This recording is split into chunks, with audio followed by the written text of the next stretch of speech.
y a plusieurs défis, plusieurs risques à avoir du travail à distance, un bureau 100% virtuel.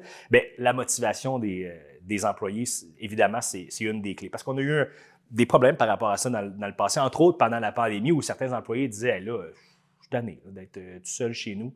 Donc là, heureusement, sortie de pandémie, on recommence à faire beaucoup plus d'événements sur le terrain. Donc, ça permet d'être avec les collègues, d'être avec les amis, de jaser, d'avoir du plaisir, de vivre aussi cette effervescence-là événementielle. J'ai un exemple, on était au Centre Bell au début du mois de janvier pour un événement.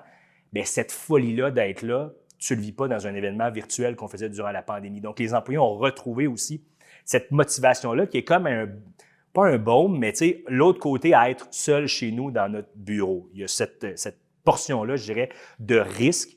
Le deuxième risque, bien, c'est est-ce que les employés vont travailler? Est-ce qu'ils vont atteindre leur objectif, atteindre les projets? Heureusement, on travaille avec des passionnés qui aiment ce qu'ils font et au final, on fait des événements. Donc, si tu ne fais pas ton travail, ça va mal se passer au final sur le terrain. Donc, c'est certain qu'il y a ce bout d'imputabilité-là qui est plus concret, qui permet de garder aussi la motivation. Mais c'est facile, par contre, de tomber dans « bon, ben, cette semaine, j'ai moins de travail, on va faire ça plus tranquille ». Mais c'est pour ça aussi qu'on a mis un peu de structure autour de ça. C'est-à-dire qu'on a des rencontres hebdomadaires, puis des rencontres individuelles sur différents projets. Donc, ça permet justement de garder cette motivation-là, puis de garder les objectifs toujours en tête pour arriver avec des projets.